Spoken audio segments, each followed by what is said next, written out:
Olá, sejam bem-vindos à aula de Microbiologia e Biossegurança em Odontologia do curso Auxiliar em Saúde Bucal da Europrótese. O objetivo da aula de hoje é compreender a microbiologia aplicada à odontologia como base para a biossegurança na prática clínica.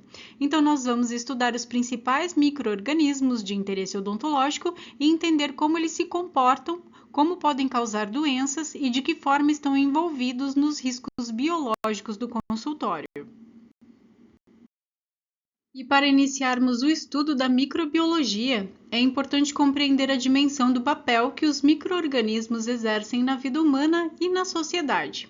Os micro-organismos estão presentes em praticamente todos os campos do conhecimento humano, na indústria, na agricultura, no preparo dos alimentos, no ambiente em que vivemos e principalmente na preservação da saúde e também no surgimento das doenças.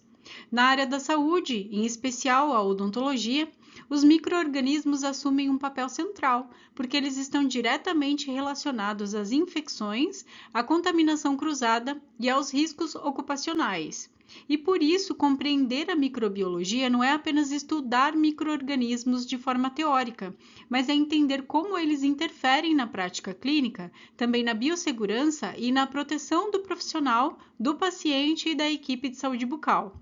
Essa introdução marca então o início de um conteúdo fundamental para a nossa formação em saúde, servindo como base para o entendimento das normas de biossegurança odontológica e para o controle das infecções na prática clínica.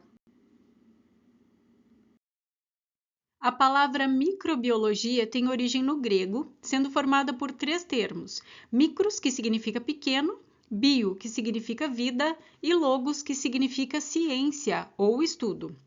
E a microbiologia é a ciência que estuda as formas de vida microscópicas. Classicamente, ela é definida como a área da ciência que se dedica ao estudo dos organismos que só podem ser visualizados com o auxílio do microscópio. Esses organismos possuem dimensões muito reduzidas e não podem ser observados a olho nu. A microbiologia aborda um vasto e diverso grupo de organismos e, em sua maioria, unicelulares, que podem existir como células isoladas ou organizadas em diferentes arranjos ou estruturas. E dentro desse campo de estudo estão incluídos os organismos procariontes, como por exemplo as bactérias, e os organismos eucariontes, como os protozoários e fungos, ou algas, e também os seres acelulares, que são representados pelos vírus, que não possuem uma estrutura celular.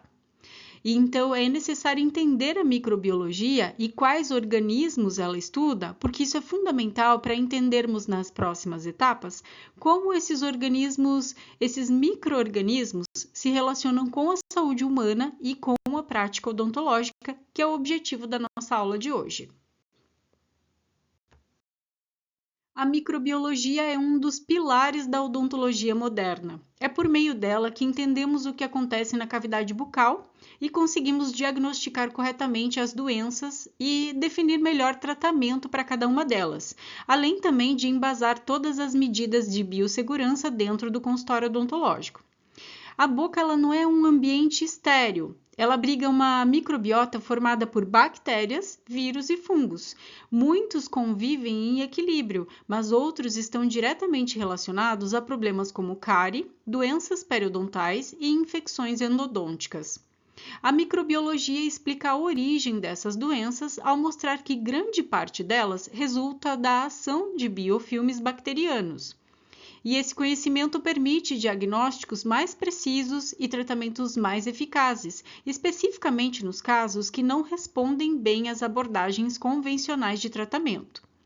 E além disso, esse estudo orienta o uso correto de antimicrobianos e antissépticos, evitando o uso desnecessário de antibióticos e reduzindo o risco de resistência bacteriana.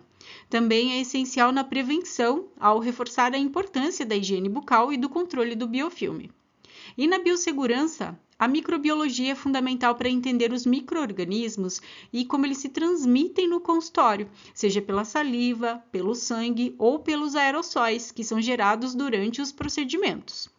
Esse conhecimento justifica o uso da esterilização, da desinfecção e dos equipamentos de proteção individual, além de contribuir para o controle da contaminação do ambiente clínico, tornando o atendimento odontológico mais seguro para o paciente e para toda a equipe. Os micro-organismos, também chamados de micróbios, são seres vivos microscópicos invisíveis a olho nu. Nesse grupo estão as bactérias, os fungos, os vírus, os protozoários e as algas unicelulares.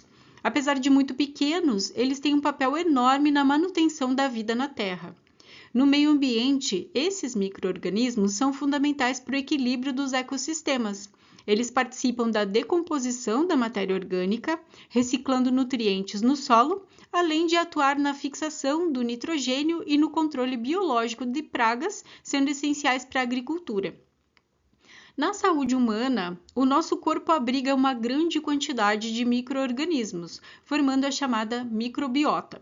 Esses micro-organismos ajudam na digestão, na produção de vitaminas e na proteção contra agentes patogênicos, que são causadores de doença, e assim eles contribuem para o equilíbrio do organismo. Na indústria e na produção de alimentos, esses micro-organismos também são amplamente utilizados nos processos de fermentação, sendo indispensáveis na fabricação de pães, queijos, iogurtes, vinhos e outros alimentos. E já na medicina e na biotecnologia, eles são usados na produção de antibióticos, de vacinas, medicamentos e até como fontes de energia, como é o caso do biogás e do etanol. Além disso, no meio ambiente, os micro-organismos também atuam na biorremediação, ajudando na limpeza das áreas contaminadas. Apesar de muitos micro-organismos serem benéficos, é importante ressaltar que alguns são patogênicos e podem causar doenças em humanos, animais e nas plantas, e por isso é muito importante compreender essa relação. Isso é essencial, especialmente na área da saúde e da odontologia. A classificação dos seres vivos, com base na estrutura celular, divide os organismos em 3 grupos fundamentais: os seres acelulares, os procariontes e os eucariontes. Essa classificação considera a presença ou a ausência ou o nível de complexidade da célula, que é a unidade básica de vida. Os seres acelulares são organismos que não possuem uma organização celular. E nesse grupo estão os vírus, que são formados basicamente por material genético, podendo ser DNA ou RNA, envolvido por uma cápsula proteica chamada de capsídeo. Os vírus não possuem um metabolismo próprio e só conseguem se reproduzir no interior das células vivas, sendo classificados como parasitas intracelulares obrigatórios. E também existem os príons, que são partículas proteicas infecciosas ainda mais simples, sem material genético. E por essas características também há o debate científico se os vírus podem ser considerados seres vivos ou não. E no grupo dos procariontes, são os organismos unicelulares com células que não possuem um núcleo definido. O material genético fica disperso no citoplasma e em uma região chamada nucleoide. Essas células não apresentam organelas membranosas, como por exemplo as mitocôndrias ou o complexo golgiense, e nesse grupo nós podemos citar como exemplos as bactérias, que são as principais representantes. E já os seres eucariontes, eles são seres vivos que possuem célula com núcleo verdadeiro, que é delimitado por uma membrana chamada carioteca. Essas células apresentam maior complexidade estrutural, com diversas organelas membranosas, como por exemplo as mitocôndrias, o retículo endoplasmático e o complexo golgiense. Então, os eucariontes podem ser unicelulares, como os protozoários, ou pluricelulares, como plantas, animais e fungos. As células são unidades estruturais, funcionais e biológicas fundamentais de todos os seres vivos. Elas são capazes de realizar processos essenciais à vida, como a nutrição, a respiração e a reprodução. Todo organismo vivo é formado por uma ou mais células. E na microbiologia, o estudo das células é essencial porque os micro-organismos são, em sua maioria, unicelulares. Compreender como essas células são estruturadas permite entender o funcionamento, a reprodução e a sobrevivência dos micro-organismos. E, de forma geral, as células possuem uma membrana plasmática, citoplasma e um material genético que é o DNA. Elas podem ser classificadas como procariontes, quando não possuem um núcleo organizado, como no caso das bactérias, ou eucariontes, quando apresentam um núcleo bem definido e organelas membranosas, como ocorre nos fungos, nos protozoários e nas algas. O estudo celular na microbiologia é fundamental para identificar micro-organismos patogênicos e, assim, compreender os mecanismos de infecção e entender como determinados medicamentos, como os antibióticos, atuam especificamente em estruturas das células bacterianas sem afetar as células humanas. E, além disso, também, o conhecimento sobre células permite aplicações importantes na biotecnologia e na indústria, como, por exemplo, a produção de alimentos, medicamentos e tratamentos de resíduos. E, além disso, também é essencial para compreender a flora habitual, ou microbiota, que é formada por trilhões de células microbianas que vivem em equilíbrio no nosso corpo, no corpo humano. E por isso o estudo das células é a base para a compreensão da vida em nível microscópico e para a atuação segura e consciente na área de saúde e na área da odontologia. Toda célula possui uma estrutura básica formada por 3 componentes essenciais: a membrana plasmática, o citoplasma e o material genético. A membrana plasmática delimita a célula e controla a entrada e a saída de substâncias, mantendo o equilíbrio do ambiente interno. O citoplasma é a região gelatinosa onde ocorrem diversas reações metabólicas e onde ficam suspensas as organelas celulares, que são responsáveis por funções específicas. O material genético, que é representado pelo DNA, contém as informações necessárias para o funcionamento e para a reprodução da célula. E nas células eucariontes, o DNA fica dentro do núcleo. Já nas células procariontes, ele permanece disperso ali no citoplasma, porque não tem um núcleo definido. As células podem ser classificadas, então, em procariontes, que são mais simples e incluem ali esse grupo das bactérias, ou elas podem ser classificadas como eucariontes, que são mais complexas e possuem um núcleo definido e diversas organelas. O estudo da estrutura celular é fundamental na microbiologia, porque ajuda então a compreender esse funcionamento dos micro-organismos e a relação que eles têm com as infecções, com as patologias na odontologia. E essa imagem permite que a gente relembre, lá do ensino médio, a classificação dos seres vivos, a partir do tipo de célula que o constitui. E à esquerda nós observamos as células procariontes, que constituem os seres procariontes, que são sempre unicelulares. Esses organismos formam o reino Monera e o principal exemplo é a bactéria, são as bactérias. E à direita nós temos então as células eucariontes, que constituem os seres eucariontes. E diferentemente dos procariontes, os seres eucariontes podem ser tanto unicelulares quanto pluricelulares. Os eucariontes unicelulares formam o reino protista, tendo ali como exemplo Euglena. E os eucariontes pluricelulares formam os reinos fungi, animal e o reino vegetal. Então, como exemplos, nós temos o reino fungi, o que tem o cogumelo, o reino animal, que como exemplo pode ser o homem, e o reino vegetal, que são as plantas.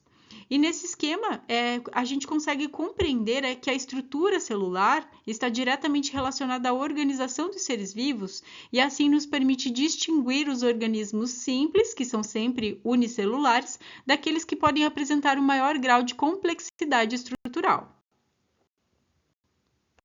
Nessa aula, então, o nosso foco será nos micro-organismos de interesse para o estudo da microbiologia aplicada à biossegurança em odontologia.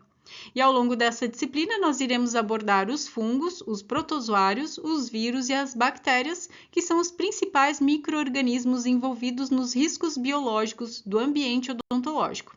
Esses grupos serão estudados para a compreensão dos conceitos fundamentais necessários para o nosso entendimento da biossegurança na prática odontológica. E começamos então o nosso estudo com as bactérias, que são micro-organismos muito pequenos formados por apenas uma célula e não possuem um núcleo definido. E mesmo sendo simples, elas conseguem sobreviver, se multiplicar rapidamente e estão presentes praticamente em todos os ambientes, inclusive no corpo humano. Nós precisamos estudar as bactérias porque muitas delas fazem parte da microbiota e ajudam no equilíbrio do organismo, enquanto outras podem causar doenças. E na odontologia, diversas doenças bucais, como a cárie, a gengivite e a periodontite, estão diretamente relacionadas à ação bacteriana, o que torna esse conhecimento fundamental para a prática clínica e também para a biossegurança. As bactérias podem ser classificadas de forma simples pelo formato do corpo, e assim, as que têm um formato arredondado são chamadas de cocos. As que têm o formato de bastão são os bacilos, e as que possuem um formato espiralado são conhecidas como espirilos ou espiroquetas. Também podem ser classificadas de acordo com a presença ou ausência de oxigênio, o que é importante para entender as infecções que ocorrem na cavidade bucal. Em resumo, então, compreender as bactérias e entender como elas se comportam é necessário para que a gente consiga prevenir as doenças, também para controlar infecções e garantir a segurança do paciente e da equipe odontológica no ambiente clínico. E no nosso estudo é importante entender que existem as bactérias patogênicas, ruins, e as bactérias boas, que também são conhecidas como probióticos. E elas são micro-organismos que exercem efeitos benéficos quando presentes em quantidades adequadas no organismo, ou quando aplicadas de forma controlada em diferentes setores. Na saúde humana, as bactérias boas atuam principalmente no equilíbrio da microbiota intestinal, auxiliando na digestão. E também contribuem para o fortalecimento do sistema imunológico. E já na indústria alimentar, as bactérias são benéficas quando aplicadas em processos de fermentação, sendo utilizadas, por exemplo, na produção dos iogurtes, de leites fermentados, queijos, pães, conservas e outros alimentos. E além disso, também produzem substâncias que inibem o crescimento de micro-organismos patogênicos e assim aumentam a segurança e aumentam a vida útil dos alimentos, ajudam na conservação. E na agricultura e na pecuária, essas bactérias boas contribuem para a fertilidade do solo por meio da fixação do nitrogênio e auxiliam no controle biológico de pragas e melhoram também a saúde e o desempenho nutricional dos animais de produção. E já no meio ambiente, as bactérias boas são utilizadas em processos de biorremediação, como o tratamento de esgoto e a degradação de poluentes, ajudando na recuperação de ambientes contaminados. E é importante destacar que, apesar de serem chamadas de bactérias boas, o seu uso deve ser sempre considerado, relevando ali o local, a quantidade e a finalidade, reforçando que o equilíbrio da microbiota é o principal fator de proteção à saúde. As bactérias patogênicas são micro-organismos procariontes capazes de invadir um hospedeiro, como por exemplo seres humanos, animais ou plantas, e causar doenças. Essas bactérias se reproduzem rapidamente e podem liberar toxinas ou enzimas que danificam células e tecidos, provocando assim processos inflamatórios e sintomas como a dor, a febre e o mal-estar. E em casos mais graves, algumas infecções bacterianas podem ser fatais. Essas bactérias utilizam diferentes mecanismos para causar a doença, incluindo a produção de toxinas e a indução de respostas inflamatórias intensas no organismo. A transmissão das bactérias patogênicas pode ocorrer de várias formas, como, por exemplo, pela ingestão da água, ou por alimentos contaminados, ou pela inalação de gotículas liberadas na tosse ou no espirro, pelo contato direto com pessoas ou com superfícies contaminadas e, em alguns casos, por vetores, como, por exemplo, transmitido por insetos. Essas bactérias podem ser classificadas como primárias, quando causam a doença mesmo em indivíduos saudáveis, ou bactérias oportunistas, quando provocam infecções, principalmente em pessoas com a imunidade reduzida. O tratamento das infecções bacterianas geralmente envolve o uso de antibióticos, mas o aumento da resistência bacteriana torna cada vez mais importante a prevenção, por meio das medidas de higiene e vacinação, conceitos que serão aprofundados aqui nessa disciplina. Na odontologia, as bactérias têm um papel central porque a cavidade bucal é um ambiente naturalmente colonizado por micro-organismos. Essas bactérias se organizam formando um biofilme complexo que é conhecido como a placa bacteriana. Quando esse biofilme se encontra em equilíbrio, não há prejuízo à saúde, mas quando ocorre um desequilíbrio microbiano, chamado de disbiose, algumas bactérias passam a predominar e podem causar doenças bucais. Na cárie dentária, nós temos uma bactéria chamada de Streptococcus mutans, que metaboliza carboidratos da alimentação e produz ácidos. E esses ácidos provocam a desmineralização do esmalte do dente, levando à formação da lesão da cárie. E já nas doenças periodontais, como a gengivite e a periodontite, as bactérias estão frequentemente envolvidas também. Essas bactérias vivem em ambientes com pouco oxigênio e estão associadas à inflamação gengival, e assim destroem os tecidos de suporte dos dentes e, em casos mais avançados, podem levar à perda dos dentes. E o biofilme oral pode conter centenas de espécies de bactérias. E o problema não está na presença das bactérias, mas no desequilíbrio que pode ocorrer entre elas.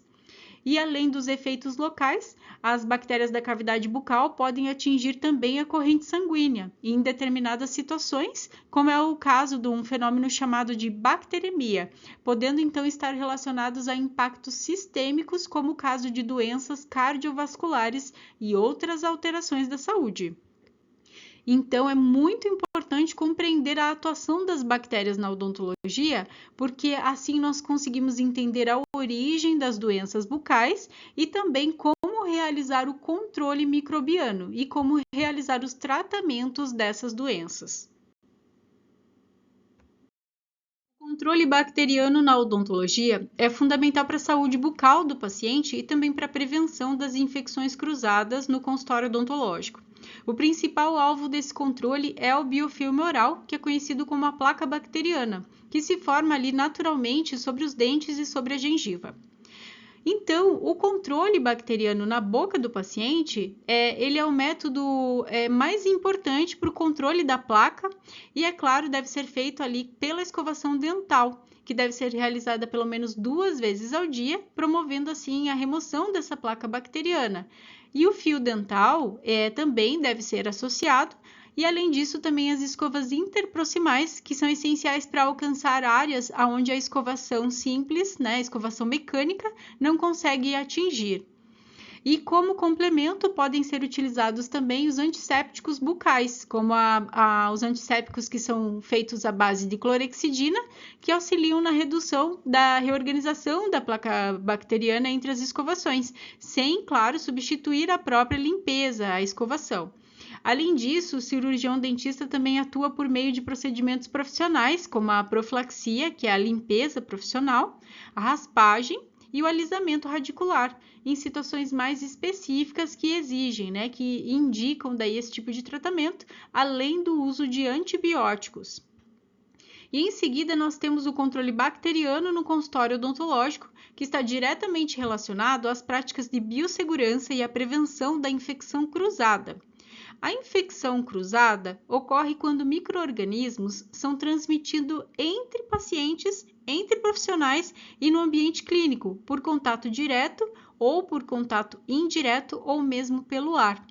E para evitar, são fundamentais as medidas como a esterilização dos instrumentais, a desinfecção das superfícies, o uso correto dos equipamentos de proteção individual e, é claro, também para o caso do paciente, fazer um bochecho prévio ao tratamento que reduz a carga bacteriana antes do atendimento.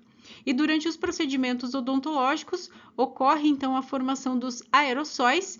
Esses aerossóis são as partículas muito pequenininhas que circulam no ambiente e são formadas por saliva, por sangue, por água e por micro-organismos que permanecem suspensas no ar e podem se espalhar pelo ambiente.